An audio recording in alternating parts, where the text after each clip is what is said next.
So আমি আছি এখন তমলুক এয়ারপোর্টে। ও সরি, এটা এয়ারপোর্ট না, তমলুক স্টেশন।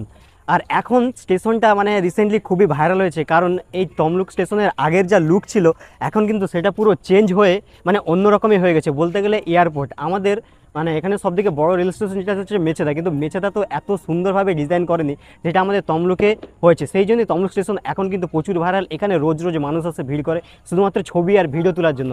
তো আমি আজকে এসেছি তমলুক স্টেশনে সন্ধেবেলা, এবং তোমরা দেখো মানে তমলুক স্টেশনটা একবার দেখাও ভাই। ওই দিক থেকে মানে আরজিবি লাইটিং থেকে শুরু করে দিওয়ালিতে যেন পুরো একদম ধামাকা করে দিয়েছে, পুরো লাইটিং ফাইটিং দিয়ে পুরো একদম সেই করেছে সেই বলতে গেলে। তো আমি তোমাদেরকে দেখাচ্ছি তমলুক স্টেশনের কী কী নতুন নতুন জিনিস করেছে, তো আমার সাথে চলো। স্টেশনের এই প্রথমে ঢোকার মুখেই থাকবে এই গেটে যেখানে লেখা থাকবে ওয়েলকাম টু তমলুক বলে, কিন্তু খুব দারুণভাবে ডিজাইন করা। এবং ঢোকার পরেই দেখতে হবে তমলুক রেল স্টেশনের পুরো ফুল এই যে ভিউটা। চলো ফুল ভিউটা তোমাদেরকে এরপর দেখাই। স্টেশন চত্বরে ঢুকলেই কিন্তু প্রথমে স্টেশনের ভিউটা কিছুটা এইরকম পাবে, মানে মনে হবে যেন আমরা একটা অন্য মানে জায়গায় চলে এসেছি, অন্য স্টেশনে চলে এসেছি। এটা তমলুক স্টেশন বলে তো মনেই হচ্ছিল না। তারপর এই স্টেশনের সবথেকে স্পেশাল যে ব্যাপারটা সেটা হচ্ছে একদম স্টেশনের সামনের মিডিলেই কিন্তু একটা আমাদের ইন্ডিয়ান ফ্ল্যাগ, ন্যাশনাল ফ্ল্যাগ লাগানো রয়েছে, যার মানে বিশাল বড় সাইজটা কিন্তু খুবই বড়, যেটা কিন্তু আমাদের এই স্টেশনের খুব একটা মানে ভালো ব্যাপার। তারপর এই দিকে দেখো পুরো এগুলো সব নতুন নতুন করে রিনোভেশন হয়েছে, সারিকে সারি লাইট লাগানো সামনে মিডলে, এবং আশেপাশে গাছগাছালি দিয়ে ভরা, পুরো একদম গ্রাসের কাজ করা হয়েছে, মানে পুরো ঘাস দিয়ে বানানো হয়েছে, যাতে স্টেশনটাকে যতটা সুন্দরভাবে বানানো যায় সেভাবে সুন্দর বানানো হয়েছে।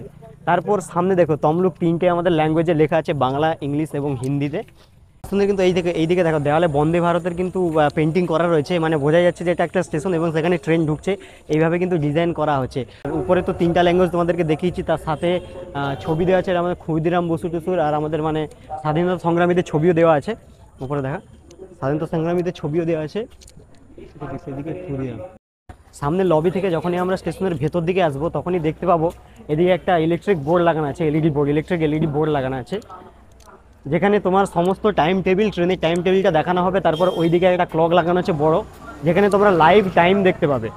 আর তারপর তো আরজিবি এলইডি তো দেখতেই পাচ্ছ, মানে কি সুন্দর মাছের ডিজাইন করা পুরো, মানে পুরো ওই চত্বরটা দেখা পুরো মাছের ডিজাইন দিয়ে আর এবং আরজিবি এলইডি দিয়ে পুরো সাজানো হয়েছে।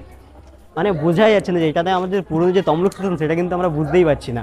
ভেতরটা মানে চকচক করছে, এত সুন্দর সুন্দর এত ব্রাইট এলইডি দিয়ে মানে সাজানো রয়েছে, পুরো চকচক করছে, পুরো একদম কাজ রিনোভেশন হয়ে গেছে। ওইদিকে দেখো পুরো মানে চেয়ার টিয়ার পাতা রয়েছে, এইগুলো কিন্তু ছিল না আগে, পুরো চেয়ার ফেয়ার পাতা পেতে একদম মানে চকচকা করে দিয়েছে। তারপর এইদিকে তোমাদেরকে দেখাই এসো, মানে এইদিকে পেন্টিং, দেওয়ালে পেন্টিংও করা হয়েছে কত সুন্দর সুন্দরভাবে, পেন্টিং করে কিন্তু মানে পুরো চেঞ্জ করে দিয়েছে, মনেই হচ্ছে না আমাদের এটা তমলুক স্টেশন, পুরো একদম আলাদাই রকম।